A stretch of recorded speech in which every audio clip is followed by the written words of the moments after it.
We're going to be doing the Age of Empires 4. We're going to be using the Mongol civilization, and during that time, we're going to listen to Genghis Khan, the making of the modern world. Sorry, it's done by an author named John Walters. You can check it out. The link is in the bio. If you're new here, make sure you hit that subscribe button, turn your notifications on. If you like the video, like it, and make sure you comment down below. I appreciate it. Let's get into Age of Empires 4, the Mongols.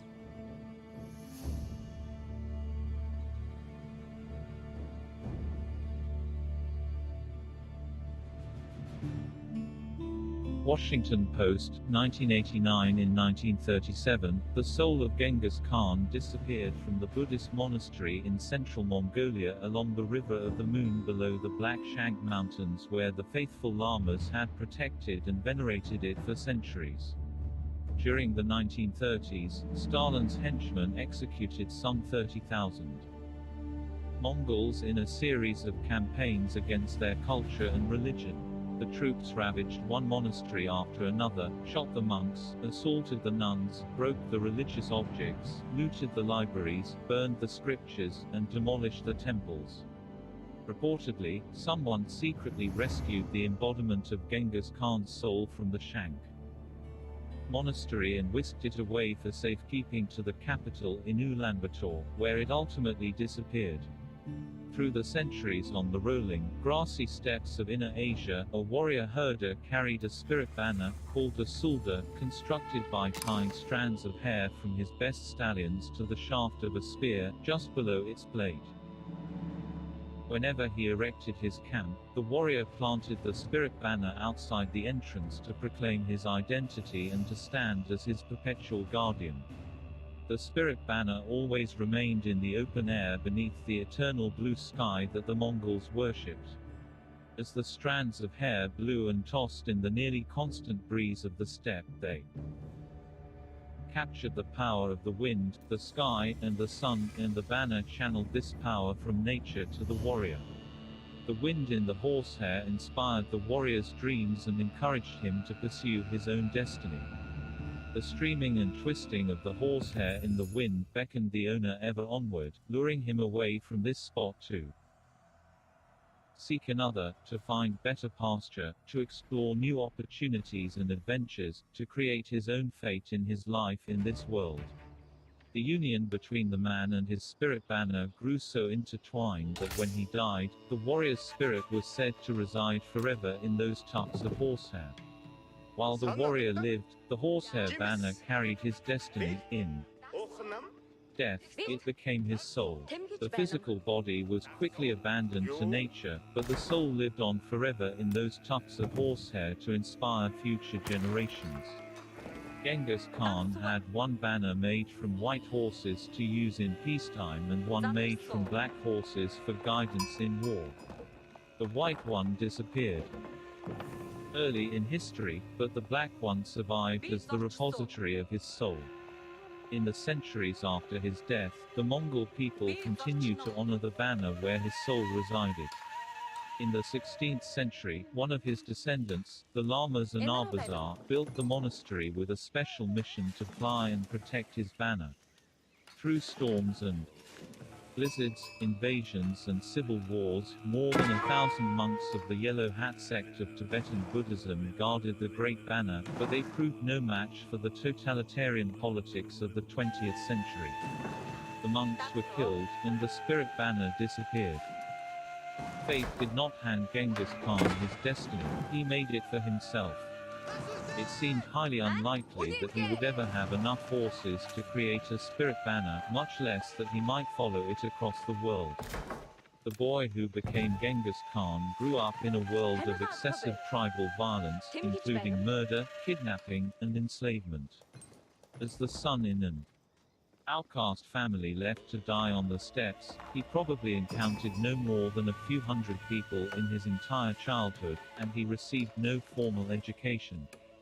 From this harsh setting, he learned, in dreadful detail, the full range of human emotion, desire, ambition, and cruelty. While still a child, he killed his older half-brother, was captured and enslaved by a rival clan, and managed to escape from his captors. Under such horrific conditions, the boy showed an instinct for survival and self-preservation, but he showed little promise of the achievements he would one day make. As a child, he feared dogs and he cried easily. His younger brother was stronger than he was and a better archer and wrestler. His half-brother bossed him around and picked on him. Yet from these degraded circumstances of hunger, humiliation, kidnapping, and slavery, he began the long climb to power. Before reaching puberty, he had already formed the two most important relationships of his life. He swore eternal friendship and allegiance to a slightly older boy who became the closest friend of his youth but turned into the most dedicated enemy of his adulthood, and he found the girl whom he would love forever and whom he made the mother of emperors. The dual capacity for friendship and enmity forged in Genghis Khan's youth endured throughout his life and became the defining trait of his character. The tormenting questions of love and paternity that arose beneath a shared blanket or in the flickering firelight of the family hearth became projected onto the larger stage of world history. His personal goals, desires, and fears engulfed the world. Year by year, he gradually defeated everyone more powerful than he was, until he had conquered every tribe on the Mongolian steppe. At the age of 50, when most great conquerors had already put their fighting days behind them, Genghis Khan's spirit banner beckoned him out of his remote homeland to confront the armies of the civilized people who had harassed and enslaved the nomadic tribes for centuries. In the remaining years of life, he followed the spirit banner to repeated victory across the Gobi and the Yellow River into the kingdoms of China, through the Central Asian lands of the Turks and the Persians, and across the mountains of Afghanistan to the Indus River. In conquest after conquest, the Mongol army transformed warfare into an intercontinental affair fought on multiple fronts stretching across thousands of miles. Genghis Khan's innovative fighting techniques made the heavily armored knights of medieval Europe obsolete, replacing them with disciplined cavalry moving in coordinated units, rather than relying on defensive fortifications. He made brilliant use of speed and surprise on the battlefield, as well as perfecting siege warfare to such a degree that he ended the era of walled cities. Genghis Khan taught his people not only to fight across incredible distances but to sustain their campaign over years, decades, and, eventually, more than 3 generations of constant fighting. In 25 years, the Mongol army subjugated more lands and people than the Romans had conquered in 400 years. Genghis Khan, together with his sons and grandsons, conquered the most densely populated civilizations of the 13th century. Whether measured by the total number of people defeated, the sum of the countries annexed, or by the total area occupied, Genghis Khan conquered more than twice as much as any other man in history. The hooves of the Mongol warriors' horses splashed in the waters of every river and lake from the Pacific Ocean to the Mediterranean Sea. At its zenith, the empire covered between 11 and 12 million contiguous square miles, an area about the size of the African continent and considerably larger than North America, including the United States, Canada, Mexico, Central America, and the islands of the Caribbean combined. It stretched from the snowy tundra of Siberia to the hot plains of India, from the rice paddies of Vietnam to the wheat fields of Hungary, and from Korea to the Balkans. The majority of people today live in countries conquered by the Mongols. On the modern map, Genghis Khan's conquests include 30 countries with well over 3 billion people. The most astonishing aspect of this achievement is that the entire Mongol tribe under him numbered around 1 million. Smaller than the workforce of some modern corporations. From this million, he recruited his army, which was comprised of no more than 100,000 warriors, a group that could comfortably fit into the larger sports stadiums of the modern era. In American terms, the accomplishment of Genghis Khan might be understood if the United States, instead of being created by a group of educated merchants or wealthy planters, had been founded by one of its illiterate slaves, who, by the sheer force of personality, charisma, and determination, liberated America from foreign rule, united the people, created an alphabet, wrote the Constitution, established universal religious freedom, invented a new system of warfare, marched an army from Canada to Brazil, and opened roads of commerce in a free trade zone that stretched across the continents. On every level and from any perspective, the scale and scope of Genghis Khan's accomplishments challenge the limits of imagination and tax the resources of scholarly explanation. As Genghis Khan's cavalry charged across the 13th century, he redrew the boundaries of the world. His architecture was not in stone but in nations. Unsatisfied with the vast number of little kingdoms, Genghis Khan consolidated smaller countries into larger ones. In Eastern Europe, the Mongols united a dozen Slavic principalities and cities into one large Russian state. Hey, Pickleball Game. In Eastern Thank you for the Asia, like. over a span of 3 generations, they created the country of China by weaving together the remnants of the Sung dynasty in the south with the lands of the Jurchen in Manchuria, Tibet in the west, the Tangut kingdom adjacent to the Gobi, and the Uighur lands of eastern Turkestan. As the Mongols expanded their rule, they created countries such as Korea and India that have survived to modern times in approximately the same borders fashioned by their Mongol conquerors. Genghis Khan's empire connected and amalgamated the many civilizations around him into a new world order. At the time of his birth in 1162, the Old World consisted of a series of regional civilizations, each of which could claim virtually no knowledge of any civilization beyond its closest neighbor. No one in China had heard of Europe, and no one in Europe had heard of China, and, so far as is known, no person had made the journey from one to the other. By the time of his death in 1227, he had connected them with diplomatic and commercial contacts that still remain unbroken. As he smashed the feudal system of aristocratic privilege and birth, he built a new and unique system based on individual merit, loyalty, and achievement. He took the disjointed and languorous trading towns along the Silk Route and organized them into history's largest free trade zone.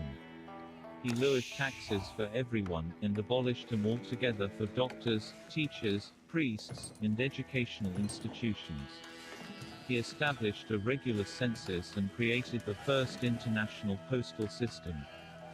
On your Switch for a His minute. was not an I know you empire can't, that hoarded wealth monetize and viewers treasure. on here. Instead, he widely okay. Well, I distributed appreciate it. the Thank you. goods acquired in combat so that they could make their way back into commercial circulation. Oh, yeah, what's this He game? Oh, it's created Age an of Empires. international law and recognized the ultimate supreme law It's of the been around eternal for blue sky 25 years. over all people. This is actually Age of Empires At a time 4. when most rulers Started playing it when considered it first came out themselves in to be 97. above the law, Genghis Khan insisted on laws holding rulers as equally accountable as the lowest herder. He granted religious freedom within his realms, though he demanded total loyalty from conquered subjects of all religions. He insisted on the rule of law and abolished torture, but he mounted major campaigns to seek out and kill raiding bandits and terrorist assassins. He refused to hold hostages and, instead, instituted the novel practice of granting diplomatic immunity for all ambassadors and envoys, including those from hostile nations with whom he was at war. Genghis Khan left his empire with such a firm foundation that it continued growing for another 150 years. Then, in the centuries that followed its collapse, his descendants continued to rule a variety of smaller empires and large countries, from Russia, Turkey, and India to China and Persia. They held an eclectic assortment of titles, including Khan, Emperor, Sultan, King, Shah, Emir, and the Dalai Lama. Vestiges of his empire remained under the rule of his descendants for 7 centuries. As The Mongols, some of them reigned in India until 1857, when the British drove out Emperor Bahadur Shah II and chopped off the heads of 2 of his sons and his grandson. Genghis Khan's last ruling descendant, Alam Khan, Emir of Bukhara, remained in power in Uzbekistan until deposed in 1920 by the rising tide of Soviet Revolution. History has condemned most conquerors to miserable, untimely deaths. At age 33, Alexander the Great died under mysterious circumstances in Babylon, while his followers killed off his family and carved up his land. Yeah, something like that. Julius Caesar's fellow aristocrats and former allies stabbed him to death in the chamber of the Roman Senate. After enduring the destruction and reversal of all his conquests, a lonely and embittered Napoleon faced death as a solitary prisoner on one of the most remote and inaccessible islands on the planet. The nearly 70-year-old Genghis Khan, however, passed away in his camp bed, surrounded by a loving family, faithful friends, and loyal soldiers ready to risk their life at his command. In the summer of 1227, during a campaign against the Tangut nation along the upper reaches of the Yellow River, Genghis Khan died, or, in the words of the Mongols, who have an abhorrence of mentioning death or illness, he ascended into heaven. In the years after his death, the sustained secrecy about the cause of death invited speculation, and later inspired legends that with the veneer of time often appeared as historic fact. Plano di Carpini, the first European envoy to the Mongols, wrote that Genghis Khan died when he was struck by lightning. Marco Polo, who traveled extensively in the Mongol Empire during the reign of Genghis Khan's grandson Kubilai, reported that Genghis Khan succumbed from an arrow wound to the knee. Some claimed that unknown enemies had poisoned him. Another account asserted that he had been killed by a magic spell of the Tangut king against whom he was fighting. One of the stories circulated by his detractors asserted that the captured Tangut queen inserted a contraption into her vagina so that when Genghis Khan had sex with her, it tore off his sex organs and he died in hideous pain. 28 days later. Contrary to the many stories about his demise, his death in a nomad's ger, essentially similar to the one in which he had been born, illustrated how successful he had been in preserving the traditional way of life of his people. Yet, ironically, in the process of preserving their lifestyle, he had transformed human society. Genghis Khan's soldiers escorted the body of their fallen Khan back to his homeland in Mongolia for secret burial. After his death, his followers buried him anonymously in the soil of his homeland without a mausoleum, a temple, a pyramid, or so much as a small tombstone to mark the place where he lay. According to Mongol belief, the body of the dead should be left in peace and did not need a monument because the soul was no longer there, it lived on in the spirit banner. At burial, Genghis Khan disappeared silently back into the vast landscape of Mongolia from whence he came. The final destination remained unknown, but in the absence of reliable information, people freely invented their own history, with many dramatic flourishes to the story. An often repeated account maintains that the soldiers in his funeral cortege killed every person and animal encountered on the 40-day journey, and that after the secret burial, 800 horsemen trampled repeatedly over the area to obscure the location of the grave. Then, according to these imaginative accounts, the horsemen were, in turn, killed by yet another set of soldiers so that they could not report the location of the site. And then, in turn, those soldiers were slain by yet another set of warriors.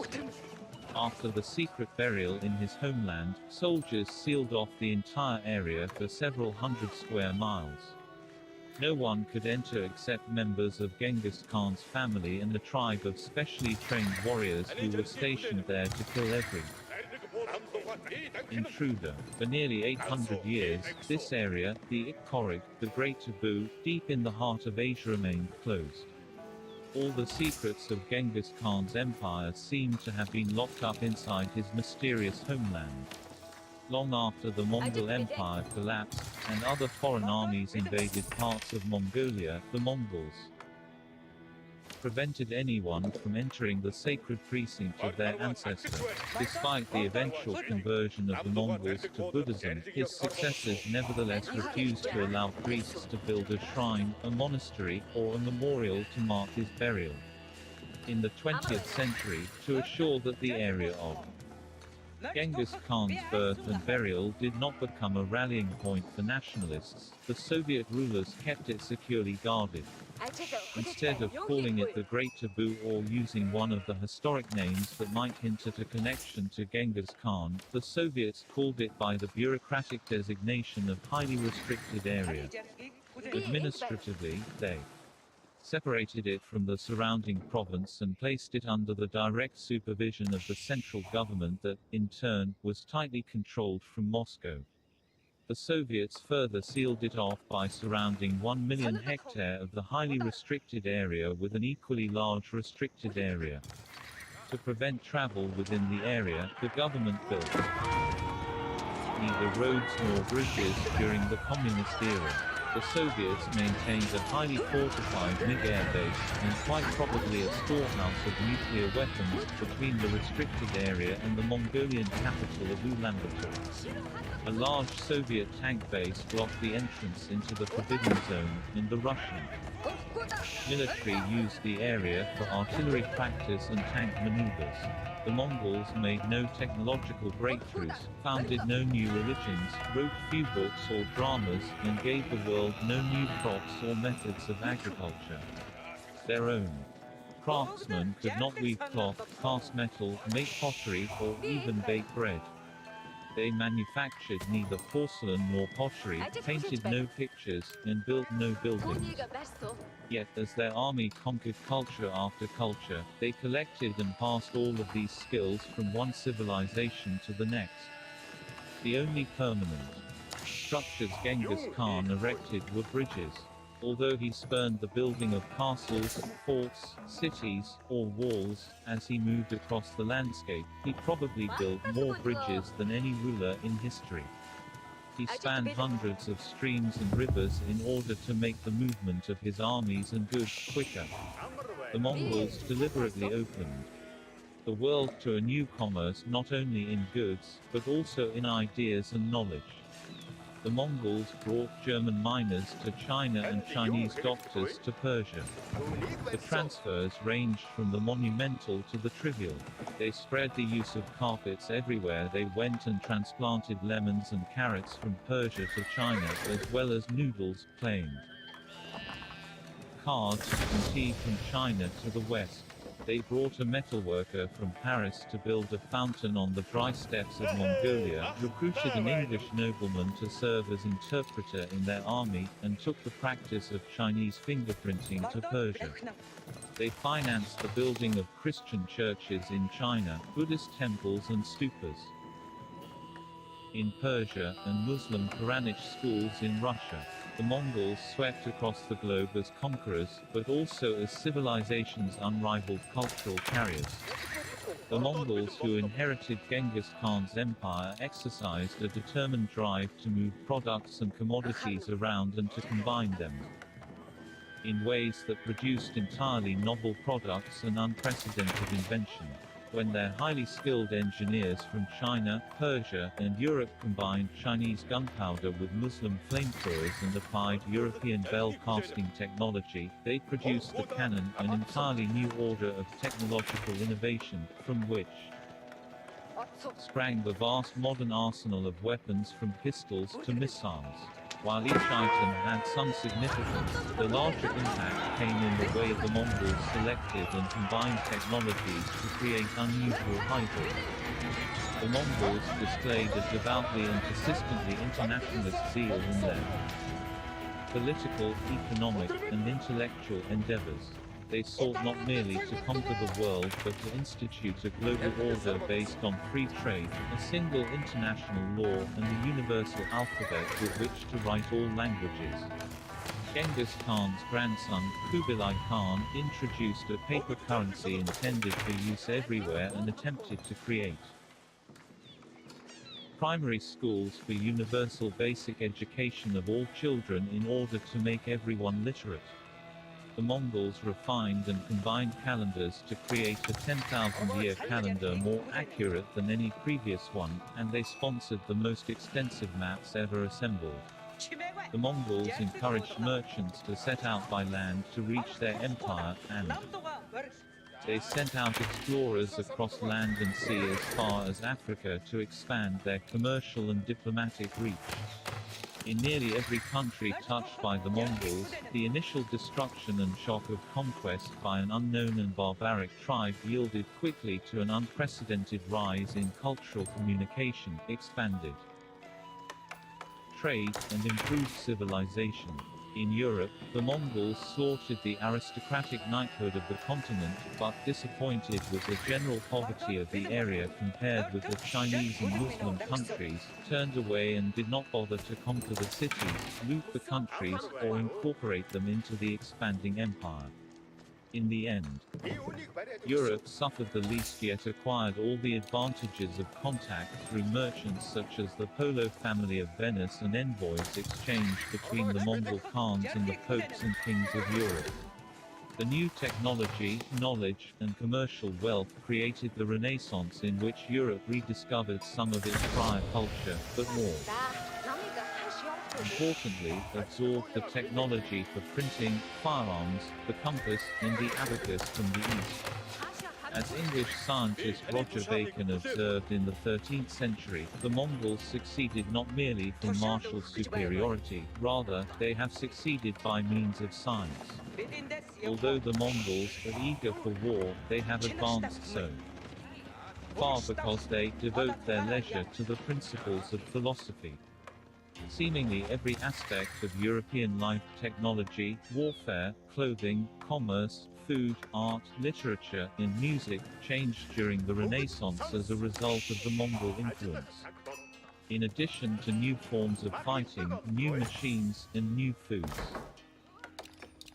Even the most mundane aspects of daily life changed as the Europeans switched to Mongol fabrics, wearing pants and jackets instead of tunics and robes, played their musical instruments with the step bow rather than plucking them with the fingers, and painted their pictures in a new style. The Europeans even picked up the Mongol exclamation hooray as an enthusiastic cry of bravado and mutual encouragement. With so many accomplishments by the Mongols, it hardly seems surprising that Geoffrey Chaucer, the first author in the English language, devoted the longest story in the Canterbury Tales to the Asian conqueror Genghis Khan of the Mongols. He wrote in undisguised awe of him and his accomplishments. Yet, in fact, we are surprised that the learned men of the Renaissance could make such comments about the Mongols, whom the rest of the world now view as the quintessential bloodthirsty barbarians. The portrait of the Mongols left by Chaucer or Bacon bears little resemblance to the images we know from later books or films that portray Genghis Khan and his army as savage hordes lusting after gold, women, and blood. Despite the many images and pictures of Genghis Khan made in subsequent years, we have no portrait of him made within his lifetime. Unlike any other conqueror in history, Genghis Khan never allowed anyone to paint his portrait, sculpt his image, or engrave his name or likeness. And the only descriptions of him from contemporaries are more intriguing than informative. In the words of a modern Mongolian song about Genghis Khan, we imagined your appearance but our minds were blank. Without portraits of Genghis Khan or any Mongol record, the world was left to imagine him as it wished. No one dared to paint his image until half a century after his death, and then each culture projected its particular image of him. The Chinese portrayed him as an avuncular elderly man with a wispy beard and empty eyes who looked more like a distracted Chinese sage than a fierce Mongol warrior. A Persian miniaturist portrayed him as a Turkish sultan seated on a throne. The Europeans pictured him as the quintessential barbarian with a fierce visage and fixed cool eyes, ugly in every detail. Mongol secrecy bequeathed a daunting task to future historians who wished to write about Genghis Khan and his empire. Biographers and historians had so little on which to base an account.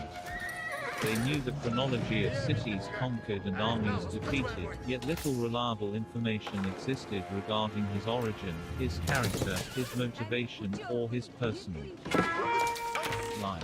Through the centuries, unsubstantiated rumors maintained that soon after his death, information on all these aspects of Genghis Khan's life had been written in a secret document by someone close to him. Chinese and Persian scholars referred to the existence of the mysterious document, and some scholars claim to have seen it during the apex of the Mongol Empire. Nearly a century after Genghis Khan's death, the Persian historian Rashid Aldan described the writings as an authentic chronicle, written in the Mongolian idiom and letters. But he warned that it was guarded in the treasury, where it was hidden and concealed from outsiders. He stressed that no one who might have understood and penetrated the Mongol text was given the opportunity. Following the collapse of Mongol rule, most traces of the secret document seemed to have disappeared, and in time, many of the best scholars came to believe that such a text never existed, that it was merely one more of the many myths about Genghis Khan.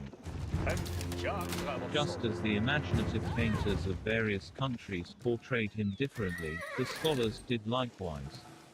From Korea to Armenia, they composed all manner of myths and fanciful stories about Genghis Khan's life.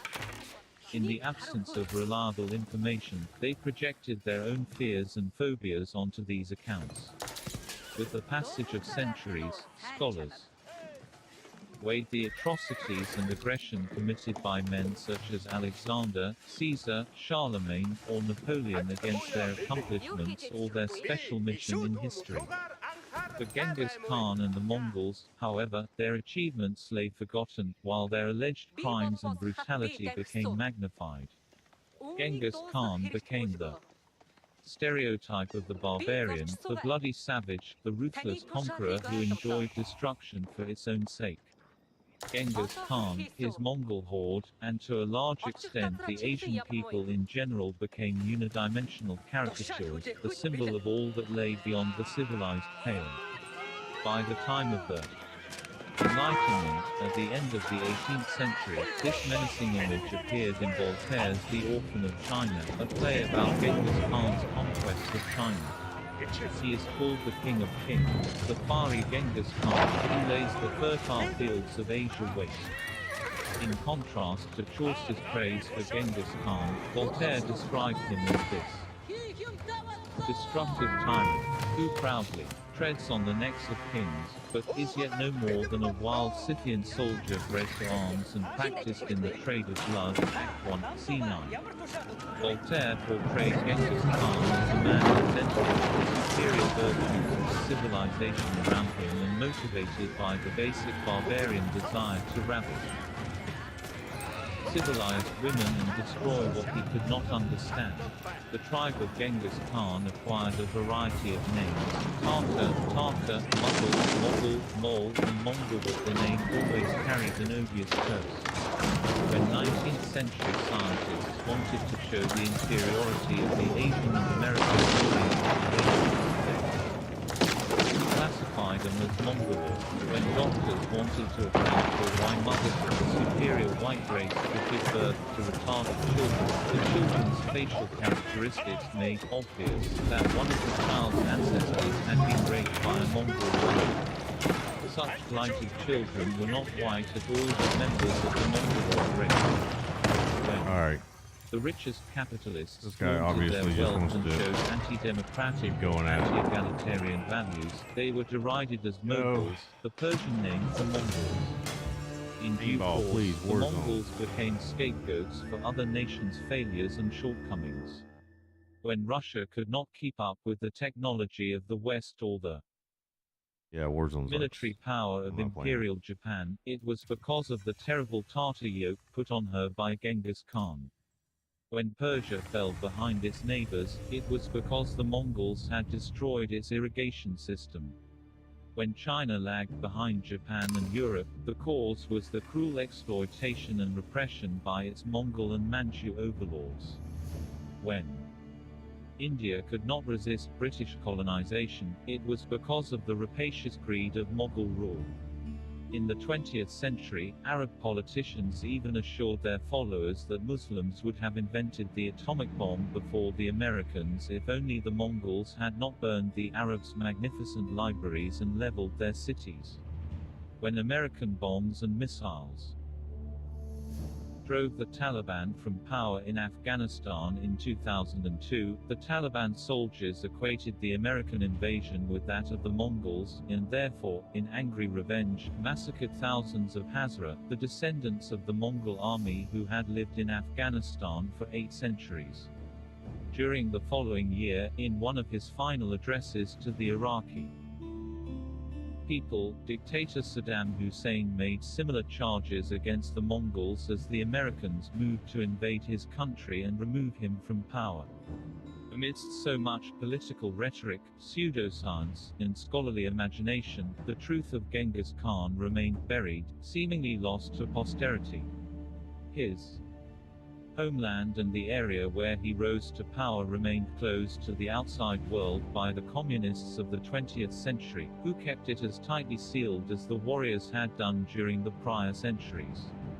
The original Mongolian documents, the so-called secret history of the Mongols, were not only secret but had disappeared, faded into the depths of history even more mysteriously than Genghis Khan's tomb. In the 20th century, 2 developments gave the unexpected opportunity to solve some of the mysteries and correct part of the record about Genghis Khan.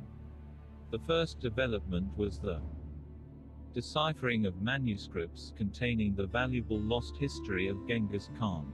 Despite the prejudice and ignorance regarding the Mongols, scholars throughout the centuries had reported occasional encounters with the fabled Mongol text on the life of Genghis Khan.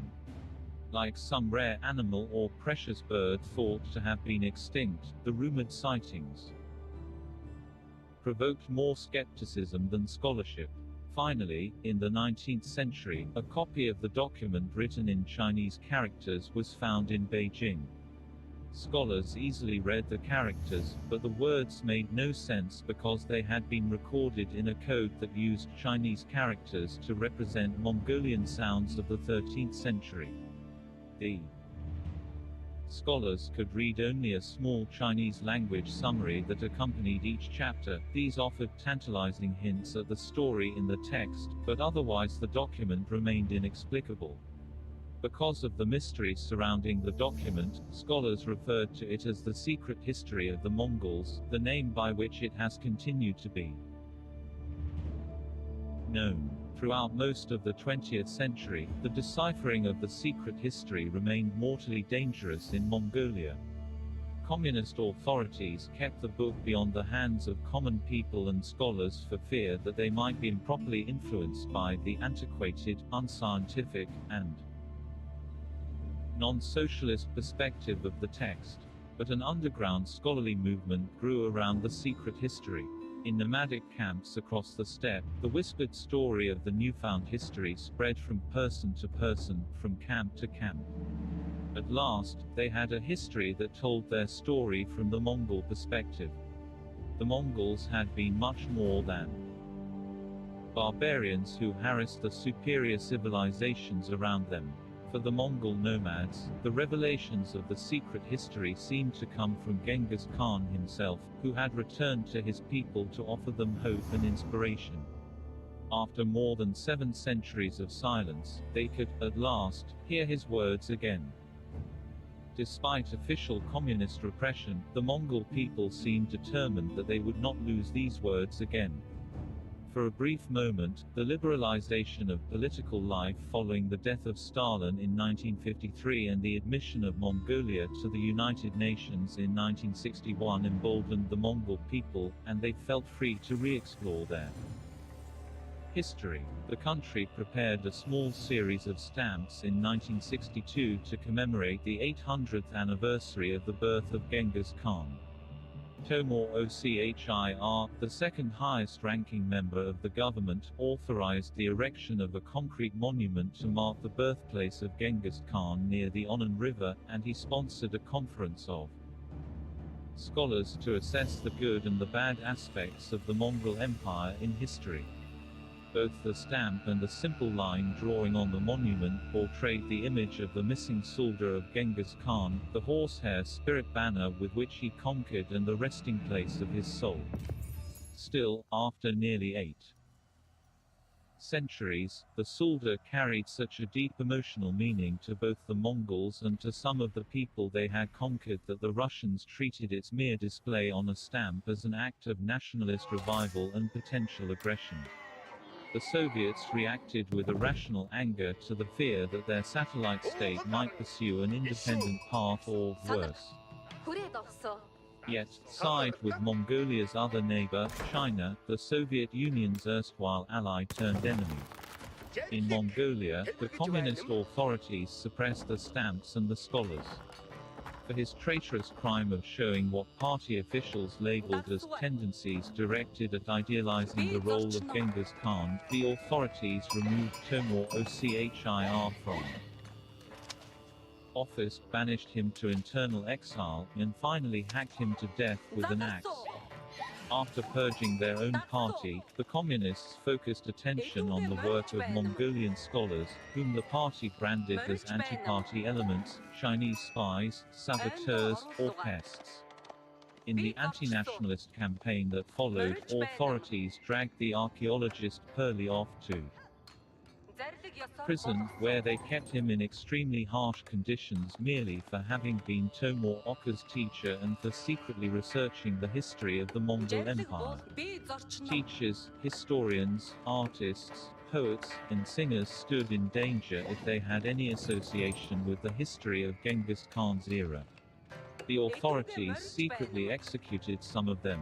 Other scholars lost their jobs, and together with their families were expelled from their homes in the harsh Mongolian climate. They were also denied medical care, and many were marched off into internal exile at various locations in the vast open expanse of Mongolia. During this purge, the spirit banner of Genghis Khan disappeared completely, and was possibly destroyed by the Soviets as punishment of the Mongolian people. But despite this brutal repression, or perhaps because of it, numerous Mongol scholars independently set out to study the secret history, putting their lives at risk, in search of a true understanding of their maligned and distorted past. Outside of Mongolia, scholars in many countries, notably Russia, Germany, France, and Hungary, worked to decipher the text and translate it into modern languages. Without access to the resources within Mongolia itself, they labored under extremely difficult conditions. In the 1970s, one chapter at a time appeared in Mongolian and English under the careful supervision and analysis of Igor de Reitschwitz, a devoted Australian scholar of the ancient Mongol language.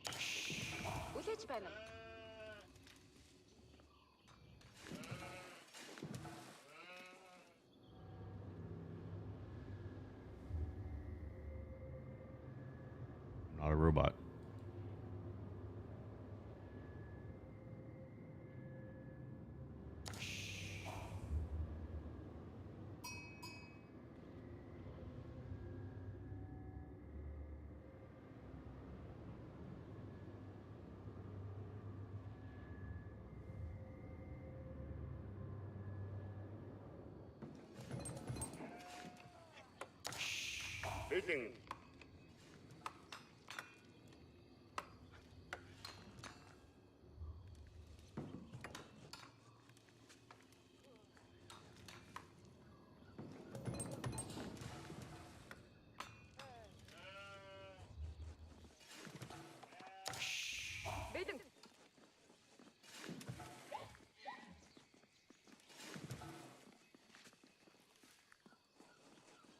I'm not a robot.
хийх буй.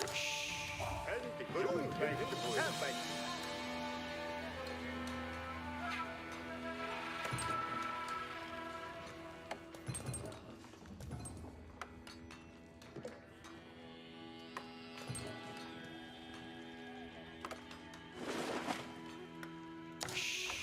Амар байна уу?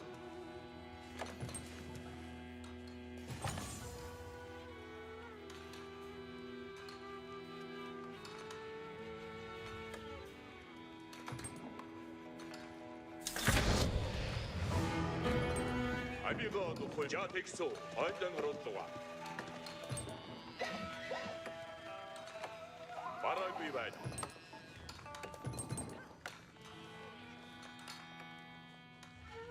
Хөдөлгөө яг бэлэн.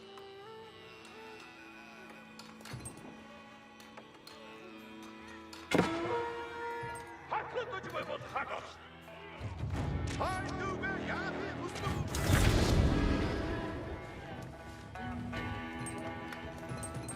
Тэрдэг буудгах гэж байна юм. Би тэгээд байсан. Цугаар бэлд. Бухаа харвас байна. Жаглаг болох гэж байна.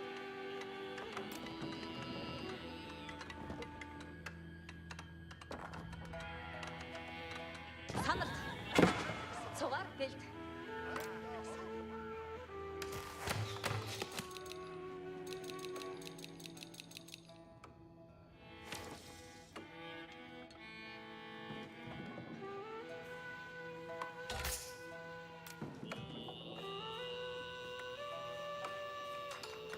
Цугаар бил.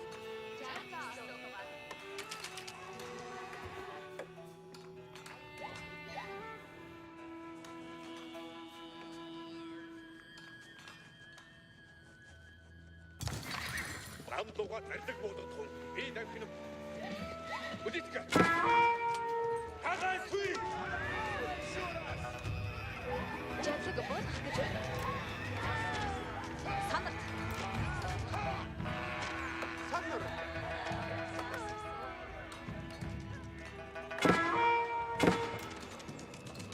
Ой, кэптэн.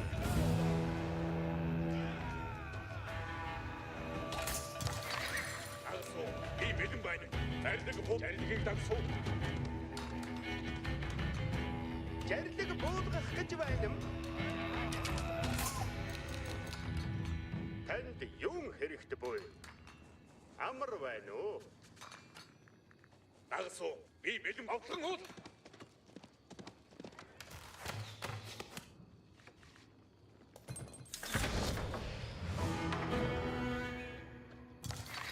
Мөр парвас бэлэн.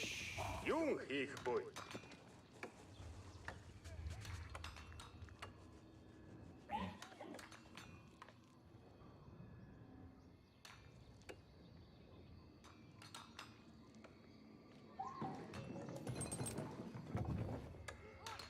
Өдийн жог. Ажилд бэлэн. Хайдугэ я би зорцсон. Юм хийх буй. Ар харваач бэлэн. Түүнийг барьсан.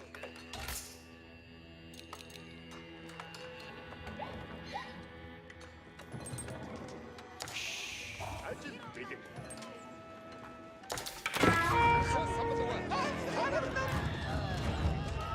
Хүрамут отсуу. Хура авсуу. Орхагута. Ном бэлэн. Ном бэлэн. Юм хийх буй. Орхоо би зардаг ёсоор бодлоо. Амар байна уу? Би гişwa гэрсүү. Уугдарн бэлэн. Итгэж байна юм хэрэгтэй буй. Танд юм хэрэгтэй буй. Жаглаг буулгад хүн. Наман суу. Ажил хүлээж байна уу? Даруй махан очирсуу. Амар байна уу? Ажилд бэлэн. Гişүү тэмдэг буюу. Самбатугаар.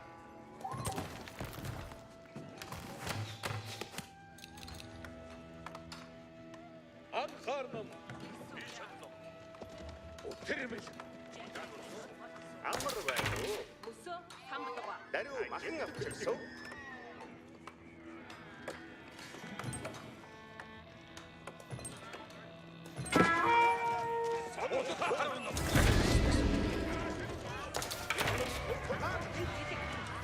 Тусбут жердгийг хүлээж байна. Уугудар бидэн хэлгэж байна. Арваачид бэрд. Бидэн байтун. Арваачид мус харваж байна.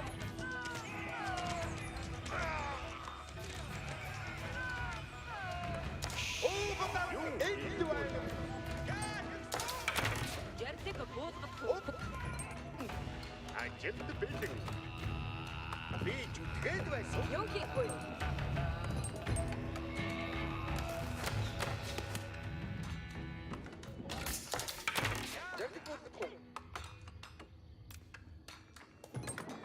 Жадлаг буулгах гэж байна юм. Цугаар бил. Жаа хийсэн. Түүнийг барьсан. Харваач бэлэг. Даруй махан авчирсан.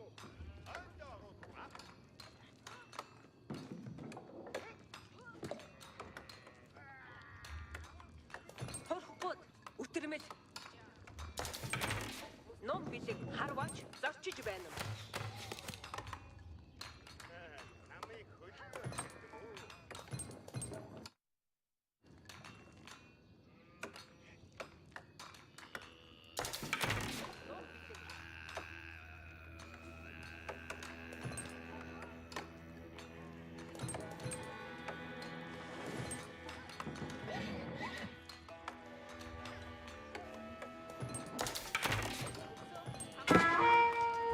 Манайг харваж байна.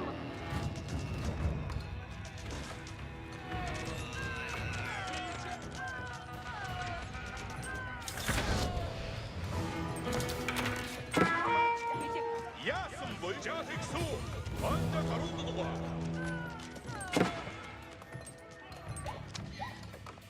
зарсан зүгтэн гэдэгсүү жарлагийг дагуй Аваач ном бэлэг өдөрдөг бай. Танд юм хэрэгтэй. Санар. Наман суу.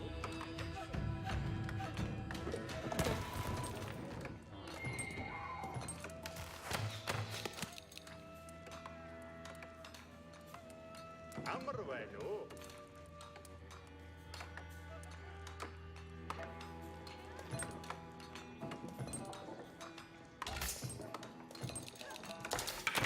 Жердгийг буудгах хүн. Анжиж өдөрнө мө.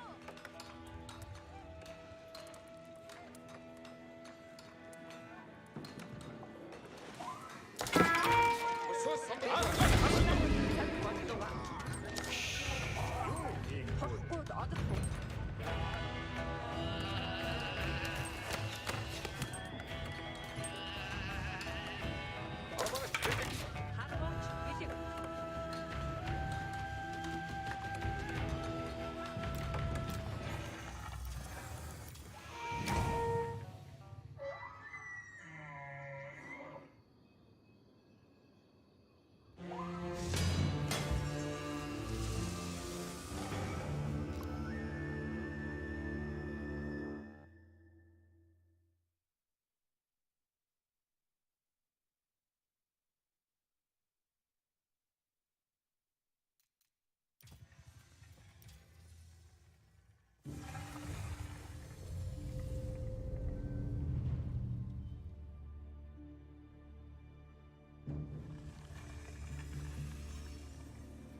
Yeah, I'm gonna go ahead and log off, guys. Appreciate you guys hanging out.